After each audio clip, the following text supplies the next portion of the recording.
जब तक तुम्हारा दिल नहीं टूटेगा तुम कामयाब नहीं बनोगे। यानी कि जब तक मेरे ऊपर कर्जा नहीं हो जाएगा और मेरे लॉसेस ऐसे नहीं हो जाएंगे कि भैया मैंने 50 लाख का लॉस कर लिया, तब तक पैसा नहीं बनेगा।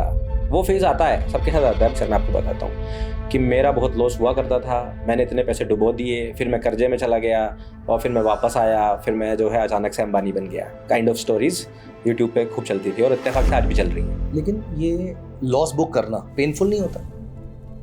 आजकल स्टॉप लॉस के लिए भी लोग रील्स बनाने लगे and I am so happy. लोगों को रील्स पसंद आ रही हैं और स्टॉप लॉस के लिए कोई महाभारत वाला एग्जांपल देगा कि देखो युधिष्ठिर ने स्टॉप लॉस लगाया होता तो महाभारत ना होता। 2020 के बाद से स्पेशली बहुत सारे लोग ट्रेडिंग को फुल टाइम करियर ऑप्ट करना चाहते हैं। आपका इसको लेकर क्या व्यू है? ट्रेडिंग है क्या? We are actually dividing people. 3 महीने सीखना और 3 महीने पेपर ट्रेडिंग करना। इन्होंने मुझे इतना समझा दिया था कि रिस्क मैनेजमेंट की इंपॉर्टेंस क्या होती है। अभी हम लोगों की बातों के बीच में आपने सोचने की कोशिश भी नहीं करी कि मेरे पास आप नॉलेज है।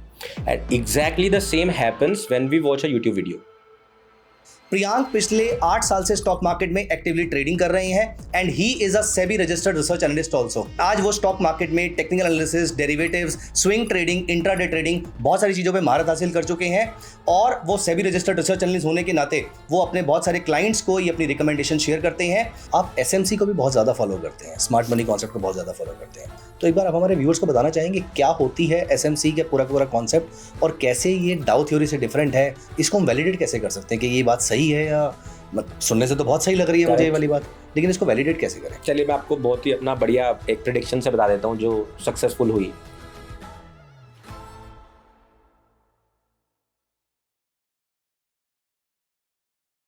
हाय guys, welcome to our channel. और आज मैं आपके लिए लेकर आया हूं एक बहुत ही इंटरेस्टिंग पॉडकास्ट जहां पर मेरे साथ गेस्ट हैं होल्ड विद प्रियांक से मिस्टर प्रियांक।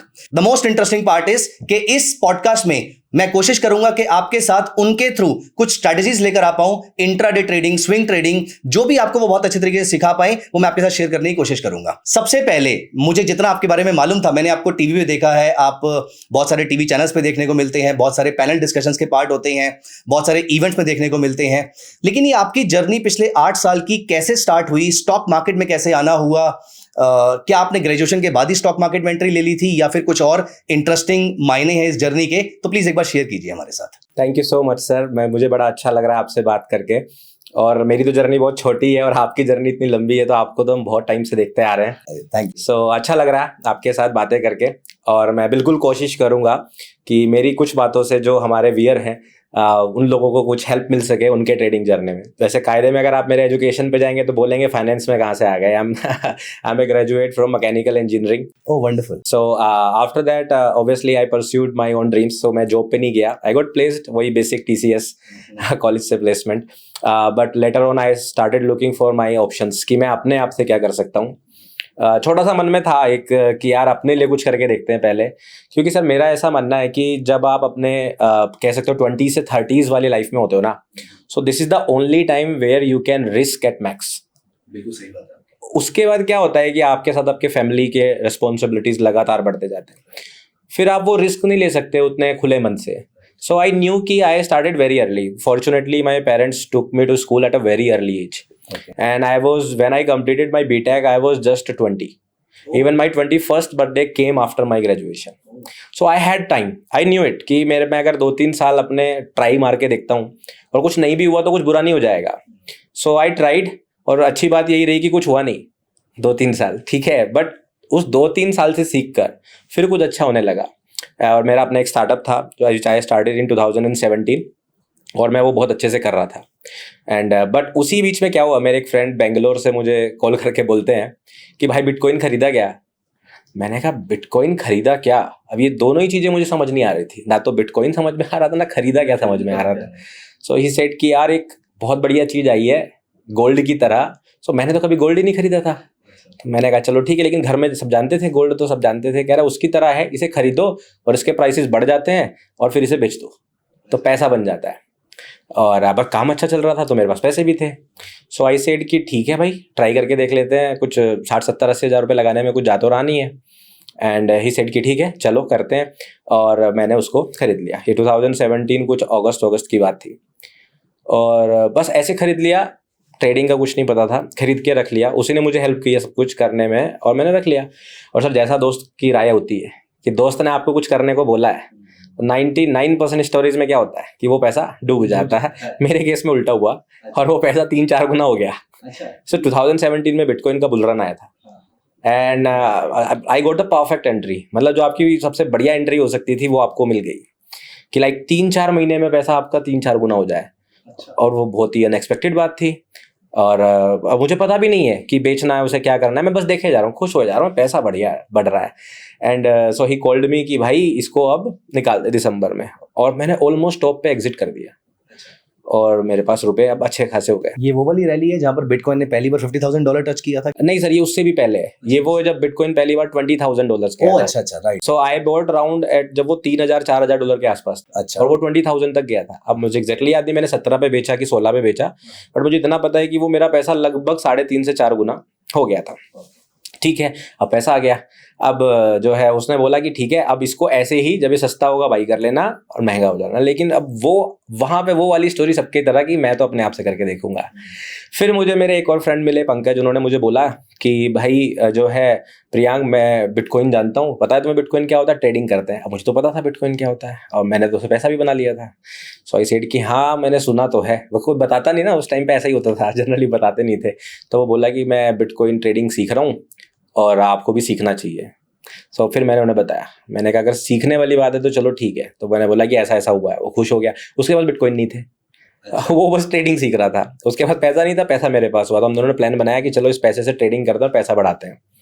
और मेरी फिर दूसरी ट्रेड, मैंने एक उस टाइम सतोशी में कुछ होता था, सो मैंने 1400 सतोशी पे एक कॉइन बाई किया और वो 3 महीने बाद 30 सतोशी का रह गया। सो मैंने उसमें लगभग अपना 70% पैसा लगा दिया था और वो 1 महीने 2 महीने के अंदर ही नीचे आ गया और वो पैसा मेरा खत्म हो गया। फिर मैंने कहा कि ऐसे तो नहीं काम चलेगा। अब वो आ गया कि यार जितना लगाया था शुरुआत में उससे भी नीचे आ गए, कहाँ से कहाँ आ गए। एंड देन आई थॉट कि चलो ठीक है, अब यार अब से सीखना पड़ेगा। मतलब ऐसा कौन सी चीज़ होगी जिसने हमें प्रॉफिट एक बार दिया तो उसने एक्साइटमेंट भी दे दिया लेकिन फिर वापस भी ले लिया। सो मेरे साथ एक अच्छी चीज़ थी कि मैं स्कूल टाइम से एकेडमिक्स में थोड़ा अच्छा था।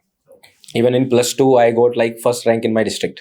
नहीं, मैं समझ ही पा रहा हूँ क्योंकि आप अपनी एज से बड़े लोगों के साथ पढ़ रहे थे। हाँ। क्योंकि आप एज में बहुत छोटे थे उस टाइम पे। करेक्ट। तो अगर आपने वो बीटेक भी पास कर ली वहां से, हाँ जी, and that too mechanical which is a difficult stream, right, क्योंकि मैंने खुद इलेक्ट्रॉनिक्स में करी है। ओके तो वो मुश्किल है। हाँ जी। सो फिर तो उसी वजह से शायद मुझे एक आदत थी कि चीज़ों को करने से पहले सीखो। अब उसके बाद मैंने क्या किया ना, दोबारा पैसा नहीं डाला। आई स्टार्टेड लर्निंग और मैंने यूट्यूब से वीडियोस देखना शुरू किया। It was early to 2018, maybe in January mid. मैंने अभी उस समय इंटरनेट ऑलमोस्ट सस्ता सा हो गया था, जियो प्लेटफॉर्म्स आ गए थे सारे के सारे। और मेरे पास क्या था कि ऑफिस टाइमिंग, क्योंकि ऑफिस अपना था तो कोई ऐसा तो नहीं था चक्कर। मेरा 8 से 9 घंटे का काम होता था। बैचलर थे, पूरे दिन फ्री थे और बस फॉर्चुनेटली हम ऐसे कामों में नहीं थे कि ज़्यादा इधर उधर उड़ाने में पैसा, तो सीखने का ही काम था। सो मैं सीखता गया। फिर मैंने प्रैक्टिस करना शुरू किया और 3 महीने ये मेरे साथ जो चीज़ें अच्छी रही। और मैं सबको बोलूँगा कि अगर आप नए हो, जितने भी लोग नए इस बात को सुन रहे हैं, वो इस बात पे बहुत फोकस करें कि अगले 3 महीने जब मैं वीडियोस देख रहा था, I never touched a single trade. अच्छा, मैंने नहीं देखा। That's a beautiful learning actually, जो सबको लेनी चाहिए। करेक्ट, क्योंकि प्रॉब्लम क्या थी कि जब मैंने वीडियोस देखना शुरू किया तो वीडियोस कैसी होती थी सर, मैं आपको बताता हूँ कि मेरा बहुत लॉस हुआ करता था। मैंने इतने पैसे डुबो दिए, फिर मैं कर्जे में चला गया और फिर मैं वापस आया, फिर मैं जो है अचानक से अंबानी बन गया। काइंड ऑफ स्टोरीज यूट्यूब पे खूब चलती थी और इत्तेफाक से आज भी चल रही हैं। बट मेरा हमेशा सीन रहता था कि भैया दूसरों से सीख लो। अब ये मत सीखो उसने कैसे किया, क्या किया, भले ही, लेकिन ये तो समझ जाओ कि ज़्यादातर लोग कह रहे हैं कि हम पहले लॉस करें, तो हम लॉस क्यों करें। मतलब एक आज के वक्त में ना ऐसे स्टोरीज ने भी मेरे को ऐसा लगता है ना बहुत नेगेटिव माइंडसेट लोगों का बना दिया है। कि मैं आपको बताऊं, रॉकस्टार मूवी सबने देखी होगी। सो जब मेरा इसमें ट्रेडिंग में लो आया 2019 में, सो हुआ क्या कि मेरे को भी ऐसा फील आने लगा था कि जब तक तुम्हारा दिल नहीं टूटेगा तुम कामयाब नहीं बनोगे। यानी कि जब तक मेरे ऊपर कर्जा नहीं हो जाएगा और मेरे लॉसेज ऐसे नहीं हो जाएंगे कि भैया मैंने 50 लाख का लॉस कर लिया, तब तक पैसा नहीं बनेगा। वो फेज आता है, सबके साथ आता है, बट ऐसा नहीं है। और वो टाइम ने मुझे बहुत अच्छा सिखाया ये। सो आई केप्ट लर्निंग 3 महीने मैंने सीखा। देन नेक्स्ट 3 मंथ्स मैंने प्रैक्टिस करा। किस पैसे से? वही पैसा जो बचा हुआ था, कोई एक्स्ट्रा पैसा नहीं। वो 30-40 हज़ार जो बचा हुआ था उसी से प्रैक्टिस करता था, सिंगल कॉन्ट्रैक्ट लेकर। मतलब अगर इक्विटी में कर रहा हूँ, इक्विटी कैश में कर रहा हूँ, तो मैं एक स्टॉक इंट्राडे में करूँगा, बस एक स्टॉक। उस पॉइंट्स 5-10 रुपये ऊपर नीचे होता था और डिलीवरी में लेने का फायदा होता है, ब्रोकरेज भी नहीं लगता आपका। राइट। सो डिलीवरी में बाई कर लिया, देख लिया, कर लिया, देख लिया। टाइम फ्रेम यूज करता था 1 मिनट का, जिससे कि मैं मैक्सिमम नंबर ऑफ ट्रेड्स ले पाऊँ प्रैक्टिस करने के लिए। सो ऐसा करके मैंने करना शुरू किया। और उस टाइम पे मैं बता ही रहा हूँ आपको, अगर क्रिप्टो का प्लेटफॉर्म मिल गया, शाम में उस पर प्रैक्टिस कर ली, दिन में, क्योंकि वो सीख रहा था। फिर मुझे पता चला कि ट्रेडिंग व्यू पे पेपर ट्रेडिंग होती है, वो बेस्ट मुझे मिल गया। फिर तो मैंने उसमें ट्रेडिंग व्यू पे खूब पेपर ट्रेडिंग किया। 3 महीने सीखना और 3 महीने पेपर ट्रेडिंग करना, इन्होंने मुझे इतना समझा दिया था कि रिस्क मैनेजमेंट की इंपॉर्टेंस क्या होती है। और उसके बाद मैंने अपना रिस्क मैनेजमेंट, मनी मैनेजमेंट हमेशा इतना स्ट्रॉन्ग रखा कि बहुत ही रेयर कभी ऐसा हुआ कि मैं ओवरऑल अपने कैपिटल के -20% से नीचे गया हूँ। आज तक तो नहीं गया 7 साल में। आई एम नॉट सेइंग कि मैंने बहुत बड़े प्रॉफिट्स कमाए, मैं ये भी नहीं बोलूंगा कि मैं 1 लाख का मैंने 10 करोड़ कर दिया या हजारों % के रिटर्न्स आ गए। ऑब्वियसली मैंने ऐसे ट्रेड्स लिए हैं, डॉक्यूमेंटेड है पब्लिकली, ट्विटर पर मेरे हैं, जहां पे पैसा 16 गुना भी हुआ है। ठीक है, 16 गुना हुआ, 17 गुना हुआ, 22 गुना भी हुआ। ऐसे भी ट्रेड्स मैंने लिए हैं, बट मैं ऐसा क्लेम नहीं करूंगा कभी भी, ना किसी को बोलूंगा, क्योंकि मेरा ऐसा मानना है कि सिंपल सी बात है, high risk high reward, low risk लो रिवॉर्ड। आप इस तरह भागोगे कि मुझे पहले दिन ही अमीर बनना है और मेरे तो डेली का लाख रुपए का MTM बनना चाहिए, आपके लॉस भी ऐसे ही होंगे। करेक्ट। और आप अपने अर्ली एज में अपने माइंडसेट को इतना प्रिपेयर नहीं कर सकते कि आप -1 लाख से अगले दिन -1 से +2 हो जाओगे। मोर लाइकली आप रिवेंज ट्रेडिंग करोगे, ओवर ट्रेडिंग करोगे, और वो -1 से -2 होगा, वो होगा। सो आई वॉज वेरी श्योर कि भाई मेरे पास इतना पैसा है, इतना बैंक अकाउंट में रखे रहना है, इसमें से इतना निकालना है, लगाना है, प्रैक्टिस करना है। 3 बार तो मुझे अभी भी याद है, ऐसा हुआ 18 से 19 के बीच में मैं लिक्विडेट हो गया था। Liquidate means like zero. But मैं पैसा इतना रखता था कि अगर मेरी कैपेसिटी आज 3 लाख रुपए से ट्रेड करने की है तो 50,000 रुपये रखो ना। ओके। जब आप इस 50,000 से 1 लाख 1.5 लाख कर लोगे, देन थिंक कि मैं अपना कैपिटल बढ़ा सकता हूँ, पहले मत करो। तो मेरा ये रहा, 2-3 बार जीरो हुआ, मेरे पास टॉपअप करने के लिए बैंक में फंड थे, वो करता रहा, एंड देन जर्नी आगे बढ़ी। फिर कोविड आया, कोविड में फुल टाइम हो गया, बिजनेस रुक गया, सबका ही साथ हुआ था, वो एक ऐसा टफ टाइम था।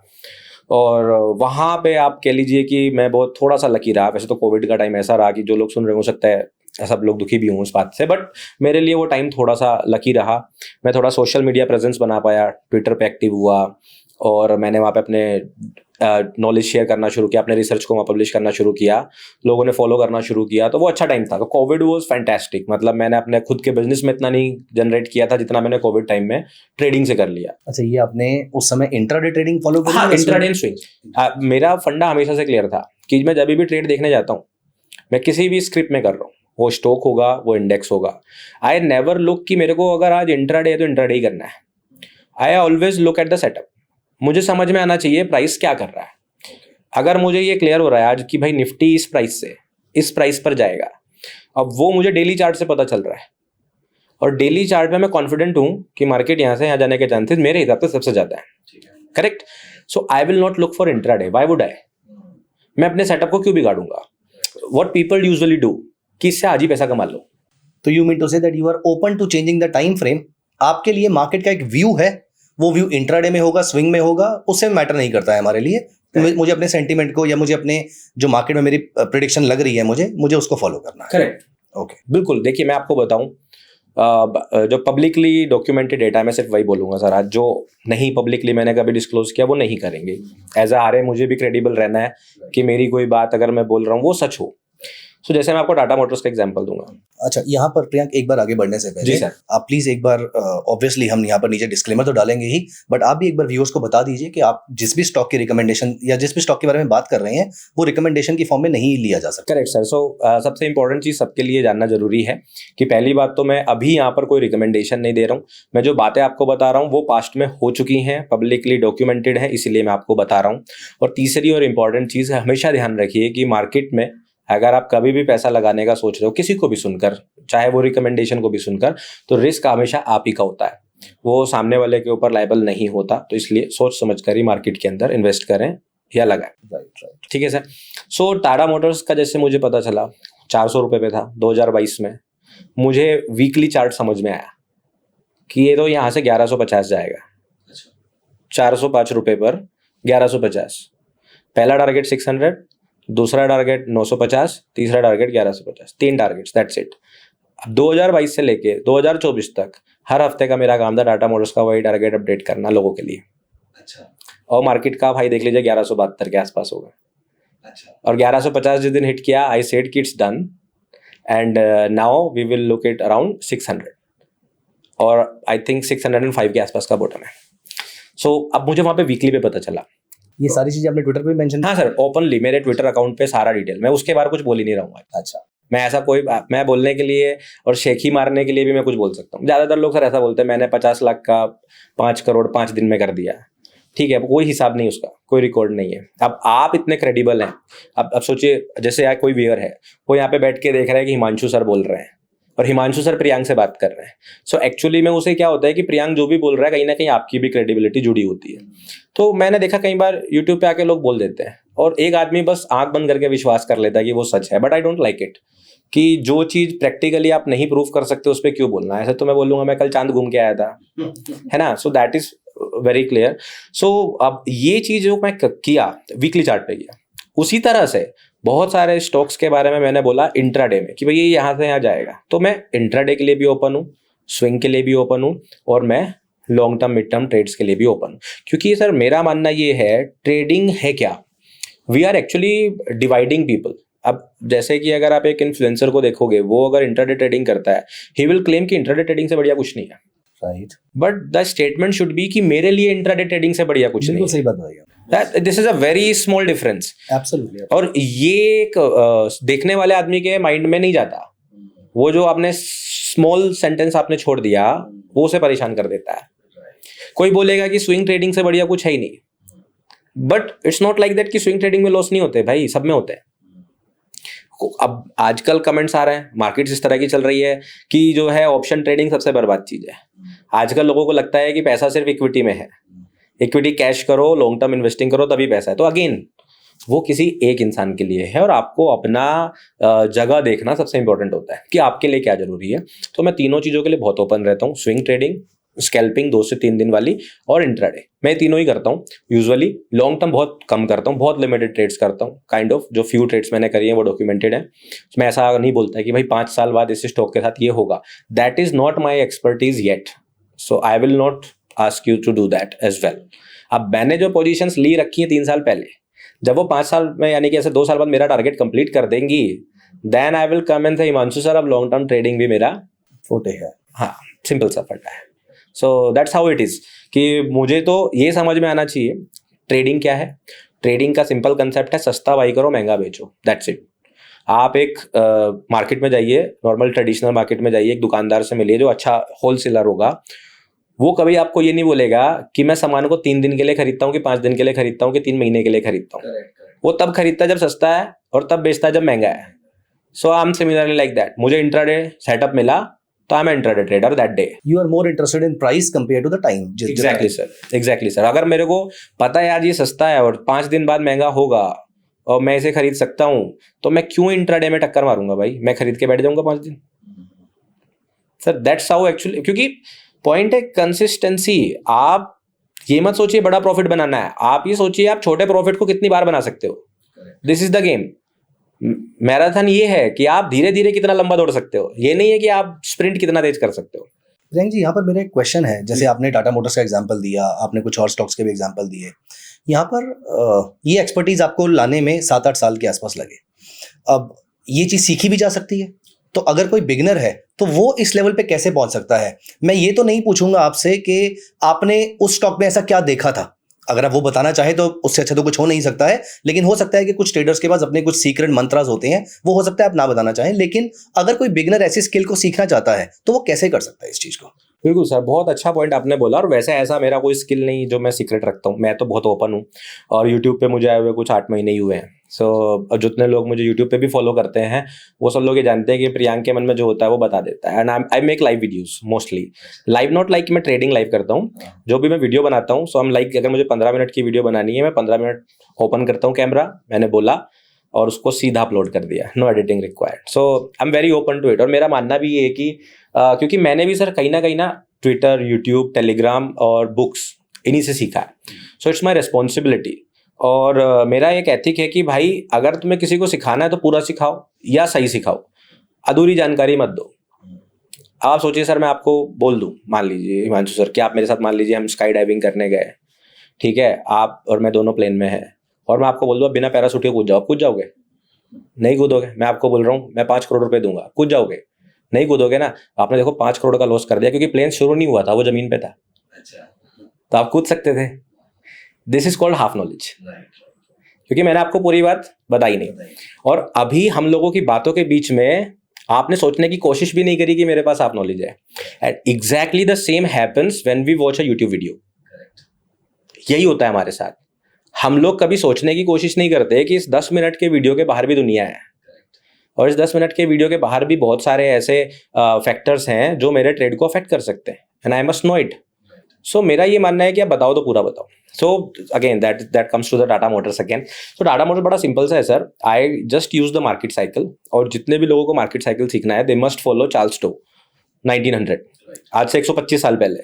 अगर आदमी सिर्फ उनके मार्केट साइकिल्स को समझने की कोशिश करेगा, बुल मार्केट कैसे चलती है, बेयर मार्केट कैसे चलती है, अगर कोई अर्ली इन्वेस्टर देख रहा है तो आई वुड से कि एक इन्वेस्टर के लिए तो वो बाइबिल है। अगर आप सिर्फ मार्केट साइकिल समझ जाओगे और रिस्क मैनेजमेंट समझ जाओगे, you don't have to learn anything. क्यों मेरा ऐसा मानना है? क्योंकि market moves up and down, up and down, और मार्केट साइकिल्स आपको बस यही सिखाती है कि कब मार्केट ऊपर की तरफ है और कब मार्केट नीचे की तरफ है। और अगर आप टाटा मोटर्स को देखोगे, मार्केट कोविड में नीचे गई, now you just have to trust the company. भाई सिंपल सी बात है, कोविड आया है, टाटा मोटर्स का शेयर अचानक से 150 रुपये पहुंच गया, 150 से भी नीचे चला गया, आई थिंक 2 डिजिट्स में चला गया था, राइट सर? अब दो ही चीजें होंगी, या तो दुनिया खत्म होगी और नहीं तो टाटा मोटर्स जिंदा रहेगी। क्योंकि अगर टाटा मोटर्स ही डूब जाएगा, आप समझिए उस टाइम की बात मैं कर रहा हूँ, मैं समझ पा रहा तो हूँ फिर तो भैया फिर इकोनॉमी ही बंद हो जाएगी। तो फिर अब तो कोविड या तो ऐसी बीमारी आ गई थी कि भैया सब जाएगा, नहीं तो कोविड, नहीं तो टाटा मोटर्स तो पलटेगा। That was a very basic फंडा, that was clear to me. नहीं, let me tell you one more funny thing here. यहाँ पर जब आप जिस पीरियड की आप बात कर रहे हैं, तो मेरे माइंड में सिमिलर सा थॉट आया था कि अगर हम सब मर ही जाएंगे तो इस पैसे का करना भी क्या है, और अगर हम बच जाएंगे तो फिर शेयर परचेज कर लो, यहाँ शेयर परचेज कर लो। करेक्ट है कि नहीं है? So what I am watching is कि टाटा मोटर्स इतना ज्यादा सस्ता हो गया है जो पिछले 5 सालों में नहीं हुआ, 2016 के नीचे है। सो भाई इतना सस्ता अगर एक ऐसी कंपनी मिल रही है, ठीक है, मैं एक ऐसी कंपनी की बात कर रहा हूँ जिसका पिछले इतने सालों से इंडिया में नाम है, ठीक है। अब मैं ये सिर्फ टाटा मोटर्स से रिलेट नहीं करना चाह रहा, I just want to aware people कि अगर दोबारा कभी ऐसा होता है तो आपको ये समझना है ना। तो अगर एक अच्छी कंपनी वहाँ पर है, इसका मतलब वहाँ पे फंडामेंटल एनालिसिस का इतना नीड नहीं बचा, आप बचा टाइमिंग का। सो मैंने उसको 150 के आसपास एक स्विंग ट्रेडिंग का सेटअप डाला ट्विटर पे, एंड आई टारगेटेड 240, 160 के आसपास था, हो गया, और निफ्टी भी रिकवरी करना शुरू कर दिया। देन मार्केट पंप होता रहा और टाटा मोटर्स चला गया 500 रुपये, एंड आई वॉज रियलाइजिंग कि यार मेरे पास इतनी बढ़िया एंट्री थी, एंड मैं तो 250 पे निकल गया, ये तो 500 चला गया। So I should keep a track of it. अब अगर मैं इसलिए बोल रहा हूँ, जितने लोग अभी सुन रहे होंगे और टाटा मोटर्स का चार्ट खोल के देख सकते हैं, तो उन्हें समझ में आएगा मैं क्या बात कर रहा हूँ। देन टाटा मोटर्स गिरता है और लगभग 8 महीने मार्केट्स 370-80 रुपये से लेकर 420-430 के बीच में कंसोलिडेट करता है। ना if you know accumulation phase, if you know manipulation phase, if you know distribution phase, अगर आपको मार्केट साइकिल का डिस्ट्रीब्यूशन समझ में आता है, मार्केट साइकिल का मार्कअप फेज समझ में आता है, सो बेसिकली आप किसी भी मार्केट साइकिल का ग्राफ देखोगे ना, तो आपको समझ में आ जाएगा कि ये प्राइस ऊपर जाना शुरू होगा। It is quite easy. Then very basic, you just have to use Fibonacci use कीजिए, टारगेट निकालिए, आपके टारगेट्स में चल जाएंगे। ओके, तो आपने वो जो टाटा मोटर्स के टारगेट निकाले थे वो फिबोनाची एक्सटेंशन के थ्रू निकाले? Correct sir, Fibonacci extension, very basic, और बस मार्केट साइकिल को समझने का गेम है। If you are wrong then you will lose it too, क्योंकि अगर आप गलत थे और आपने डिस्ट्रीब्यूशन को एक्यूमुलेशन समझ लिया तो भी समस्या है। Correct, but for that we have the stop loss also.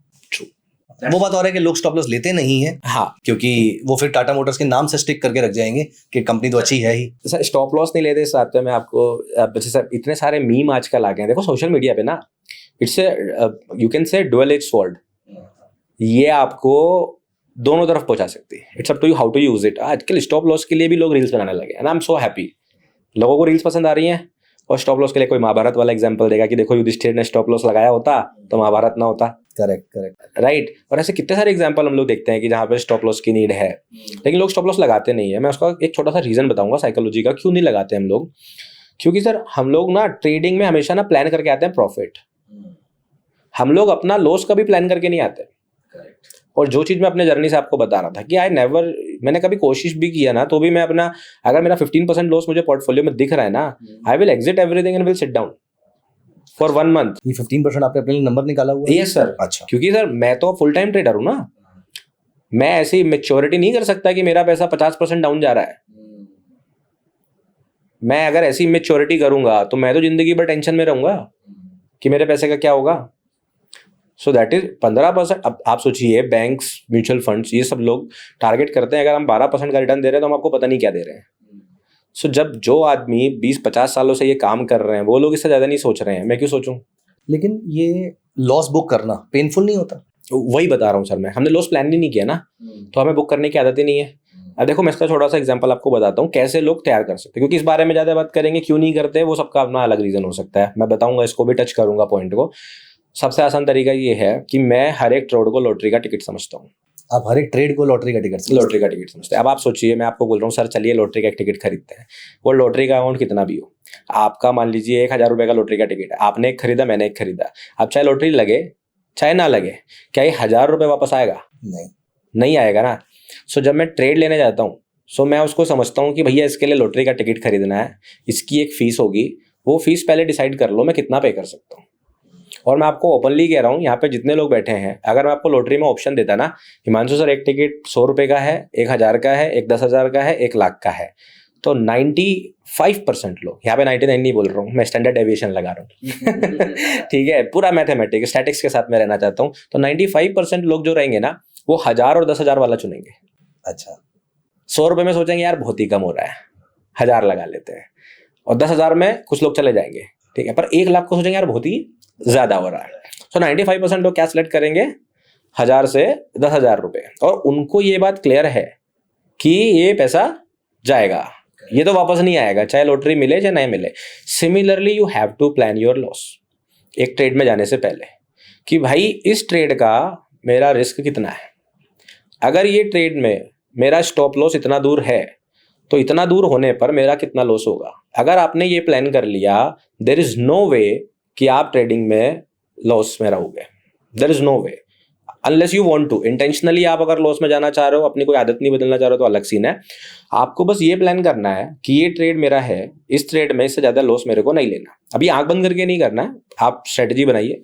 एक देखिए, यहाँ पे मेरा इनवैलिडेशन है, इतने पॉइंट आने पर मुझे अपना लॉस मान लीजिए 5,000 रुपये रखना है, 5,000 से ऊपर नहीं होना चाहिए, तो उसी हिसाब से अपनी पोजीशन साइज कैलकुलेट करो, उतना पैसा उस ट्रेड में डालो, टेंशन फ्री जियो। जब आप ये प्लान कर लोगे कि 5,000 से ज़्यादा नहीं जाना, तो आप स्टॉप लॉस लगाओगे भी, आप पोजीशन को काटोगे भी। बट अगर आपने प्लान सिर्फ इतना किया था, प्रियांक ने रिकमेंडेशन दिया है, टाटा मोटर्स में तो 400 से 1200 पहुंचाया था, इस बार यहाँ से यहाँ जरूर पहुंचेगा। जब आप इस माइंडसेट से जाते हो तो आप स्टॉप लॉस नहीं लगाते, क्योंकि आप ना तो टाटा मोटर्स पर ट्रस्ट कर रहे हो, ना आप अपने मनी मैनेजमेंट पर ट्रस्ट कर रहे हो, आप ट्रस्ट कर रहे हो प्रियांक पर। तो ये नहीं करना। ट्रस्ट हमेशा एक ही चीज पे करिए, वो है रिस्क मैनेजमेंट, बाकी सब एडिशनल है। ओके। और इस तरह से देखिए, आप स्टॉप लॉस लगाने की आपकी आदत बदल जाएगी। So plan your risk. और आप अगर अपना डीमेट अकाउंट ओपन करेंगे तो सबसे पहला क्वेश्चन क्या आता है? What kind of investor you are? Low risk, moderate risk, high risk? हम लोग सबसे पहला क्वेश्चन ये सेलेक्ट करते हैं सर। और अभी देखिए, अगर मैं आपसे पूछूं कि कोई एक ऐसे इंस्टीट्यूशन को बताओ या एक ऐसे ट्रेडर को बताओ जो कॉन्स्टेंटली इतने सालों से प्रॉफिट में है, तो वो म्यूचुअल फंड्स ही हैं ज़्यादातर। तो जो हमें सामने दिख रहे हैं कि प्रोफेशनल ट्रेडर्स जो सक्सेसफुल हैं, वो सबसे पहले लॉस की बात कर रहे हैं, और हम प्रोफेशनल बनने की सोच रहे हैं, तो हमें वही करना पड़ेगा ना जो वो कर रहे हैं। So plan your risk. लेकिन वो लॉस के बारे में सोचना इतना ज़्यादा नेगेटिव लगता है कि हर इंसान सिर्फ प्रॉफिट के बारे में सोचता है उस चीज़ को। पर ये बहुत अच्छा थॉट है आपका, सर, कि लॉस के बारे में सोचना चाहिए। लॉ ऑफ अट्रैक्शन, कि अगर हम गलत चीज सोचेंगे तो गलत हो जाएगा, तो ऐसा नहीं है। अगर आप जब बाहर निकल रहे हो मोटरसाइकिल पे, तो इंडिया में तो आदत है वही हेलमेट लगा के नहीं चलेंगे, लेकिन अब आजकल चलने लगे हैं ना लोग। So you don't plan your accident, you plan your precaution. Correct. अब अगर मैं कार में चलते हुए सीट बेल्ट लगा रहा हूँ, तो मैं ये प्लान करके थोड़ी निकला हूँ घर से कि आज एक्सीडेंट करके ही मानूंगा। नहीं, मैं अपना प्रिकॉशन लगा के चल रहा हूँ, मैं अपना स्टॉप लॉस लगा के चल रहा हूँ, मैं अपना रिस्क मैनेजमेंट स्ट्रॉन्ग करके चल रहा हूँ। सिमिलरली ट्रेडिंग को दीजिए, और कुछ भी नहीं करना है। चलिए, आपने बहुत अच्छी बात करी है। अब इसके अंदर एक आपने चार्ल्स डाओ साहब का नाम लिया और आपने बोला उनकी थ्योरी बहुत मैंने आपके ट्वीट्स भी देखे और मैंने आपको फॉलो भी किया वहाँ पर। आप एसएमसी को भी बहुत ज़्यादा फॉलो करते हैं, स्मार्ट मनी कॉन्सेप्ट को बहुत ज़्यादा फॉलो करते हैं। तो एक बार आप हमारे व्यूअर्स को बताना चाहेंगे क्या होती है एसएमसी का पूरा कॉन्सेप्ट और कैसे ये डाउ थ्योरी से डिफरेंट है, या फिर कुछ भी आप कोई अपने इंसाइट्स देना चाहें इसके ऊपर? तो सर देखिए, पहला चीज़ तो क्या है, स्मार्ट मनी कंसेप्ट लिटरली मेरी तरफ से तो सबसे बढ़िया ट्रेडिंग स्टाइल होता है, क्योंकि मैं यूज़ करता हूँ, अगेन क्योंकि मैं यूज़ कर रहा हूँ, दैट्स वाई। बट मैं फिर भी सबको एक चीज़ सजेस्ट करता हूँ हमेशा, अपने हर एक स्टूडेंट को भी, सब्सक्राइबर को भी, सबको बोलता हूँ कि देखो, टेक्निकल एनालिसिस का एक पर्पस होता है, आप वो समझो। टेक्निकल एनालिसिस का या फंडामेंटल एनालिसिस का या आपके रिसर्च करने का एकमात्र पर्पस है आपको ये पता लगाना प्राइस कब सस्ता है कब महंगा। Correct, this is the basic फंडा, आप पहले ये समझ लो। अगर आपको ये पता लगाने का तरीका आपका आरएसआई से जम रहा है तो टेंशन मत लो, वो बेस्ट है। अगर आपका मूविंग एवरेज से जम रहा है, टेंशन मत लो, वो बेस्ट है। आपका वीवेब से जच रहा है, वो बेस्ट है। आपका वाइकॉफ से चल रहा है, बढ़िया है। आपका लिवरपूल से चल रहा है, लिवरपूल कह रहा हूँ सॉरी, लेसिमोर से चल रहा है तो बहुत बढ़िया है। अगर आपका आईसीटी से चल रहा है, बहुत बढ़िया है। आपका एसएमसी से चल रहा है, बहुत बढ़िया है। मतलब बेसिकली कंसेप्ट समझो कि अभी हम जैसे यहाँ बैठे हैं, यहाँ से मुंबई जाने का रास्ते कई सारे हैं। You can drive, you can take lift, you can go by train, you can go by flight, आप पहुंचोगे वहीं। सो पहला चीज तो कभी भी अपने आप को ये मत सोचिए कि यही एक होली ग्रिल है और या फिर यही बेस्ट तरीका या फिर यही बेस्ट तरीका है। ये पहला मेरे लिए बेस्ट, ये मेरे लिए बेस्ट है। So that is what I want to convey to everyone. Smart money concept क्या है सर, कि वो बेसिकली ये बोल रहे हैं स्मार्ट मनी कंसेप्ट की मार्केट की जो मूवमेंट है, हम लोग अक्सर पढ़ते आए हैं, जो कि चलता है डिमांड एंड सप्लाई से, लॉ ऑफ फाइनेंस, या फिर मार्केट चलता है बायर्स एंड सेलर्स के बीच के लड़ाई से, right. So what smart money concept से, कि मार्केट चलता है लिक्विडिटी से। अच्छा, लिक्विडिटी इज वेरी सिंपल, कि जहां पे पैसा होगा, जहां पे ज्यादा नंबर ऑफ ऑर्डर्स होंगे, प्राइस उस तरफ भागेगा। सो मेरा स्मार्ट मनी कंसेप्ट को समझाने का एकमात्र तरीका है कि भैया प्राइस को पैसा पसंद है, प्राइस चलेगा जहां पैसा होगा, it's as simple as that. So उसे प्राइस, जहां प्राइस चल रहा है किसी भी स्टॉक का, इंडेक्स का, उसे जहां पे पैसा दिख रहा है वो उसी तरफ भागेगा। अगर उसे ऐसा लग रहा है कि ज्यादातर लोग पैसा प्रॉफिट बुकिंग के लिए जा रहे हैं, वहां पे ज्यादा नंबर ऑफ ऑर्डर्स लगे हुए हैं, या तो टारगेट के या स्टॉप लॉस के, तो प्राइस उधर भागेगा। अगर आपको लग रहा है मार्केट जो है नीचे की तरफ आ रहा है, तो वो उसका मतलब ये है कि नीचे की तरफ ज्यादा ऑर्डर्स लगे होंगे। तो आपको ऐसे पॉइंट्स ढूंढने होते हैं जहां पे नंबर ऑफ ऑर्डर्स बहुत ज्यादा लगे हो। और ये कैसे कर सकते हैं? ये आपके पास 2-3 तरीके हैं। कुछ लोग वॉल्यूम प्रोफाइलिंग यूज करते हैं, इंडिकेटर्स हैं। कुछ लोग अलग अलग तरह के इंडिकेटर निकालते हैं, ऑर्डर बुक को पढ़ने की कोशिश करते हैं। They all are doing good. What I do, I prefer price action. Okay, मैं प्राइस एक्शन को प्रीफर करता हूँ। नेकेड चार्ट्स देखता हूँ, उसमें मुझे कोई ऐसा इंडिकेटर या उसकी नीड नहीं पड़ती। मैं नॉर्मल चार्ट देख के ही डिसाइड करता हूँ कि कहाँ नंबर ऑफ ऑर्डर ज्यादा लगे होंगे। How do I do it? It's as simple as that कि आप सोचिए, जब आप सीखने शुरू कर रहे होते हैं, आप स्टॉप लॉस कहाँ लगाना पसंद करते हो? क्योंकि ज्यादातर लोगों की समस्या ये होती है कि मैं जहां स्टॉप लॉस लगाता हूं, प्राइस वहां आता है, उसे हिट करता है और वहीं से चला जाता है। सो इसका मतलब ये है कि आपका स्टॉप लॉस कोई देख तो नहीं रहा, but there is something there जो प्राइस को अट्रैक्ट करता है। इसीलिए स्टॉप लॉस भी नहीं लगाते लोग, बहुत सारे लोग इसलिए स्टॉप लॉस नहीं लगाते कि मेरा स्टॉप अंट हो जाता है। लेकिन स्टॉप लॉस लगाएं तो प्राइसेस वो स्टॉप लॉस हिट करके वापस चला जाता है, स्टॉप लॉस नहीं लगाए तो लॉस होता रहता है। Correct sir. सो ये दोनों के बीच में ना ग्रे एरिया है, छोटा सा ग्रे एरिया है। वो क्या है कि पहला चीज तो आप स्टॉप लॉस जब भी लगाओ, किसी स्ट्रेटेजी के बेसिस पे लगाओ, आंख बंद करके नहीं। एक्चुअली क्या, बहुत सारे लोग मुझसे क्वेश्चन ये पूछते हैं कि सर, अभी मैं सर एक इवेंट में गया था रिसेंटली, फिजिकली मैं काफी सारे लोगों से मिला ऑफलाइन। सो वहां पे एक बहुत कॉमन क्वेश्चन था कि सर, बैंक निफ्टी में कितने पॉइंट्स का स्टॉप लॉस लगाना चाहिए और निफ्टी 50 में कितने पॉइंट्स का स्टॉप लॉस लगाना चाहिए। इट सिंपली मीन्स कि कोई तो उनको ये सिखा रहा है कि बैंक निफ्टी में 20 पॉइंट का स्टॉप लॉस अच्छा होता है, अच्छा 30 का अच्छा होता है, 40 का अच्छा होता है। अब कोई तो सिखा रहा है ना, मतलब या तो कोई बुक सिखा रही है। नहीं, बट वो यूट्यूब पे वीडियोस हैं बहुत सारे ऐसे। मैं किसी का नाम नहीं दूंगा ऑब्वियसली, मतलब कोई तो सिखा रहा है, वो बुक सिखा रही है, वीडियो सिखा रही है, ट्विटर पे सिखा रहा है, कोई उनको ये गलत चीज सिखा रहा है। मैं आपको ओपनली बता रहा हूँ, वो कोई भी है, because that's not how trading works.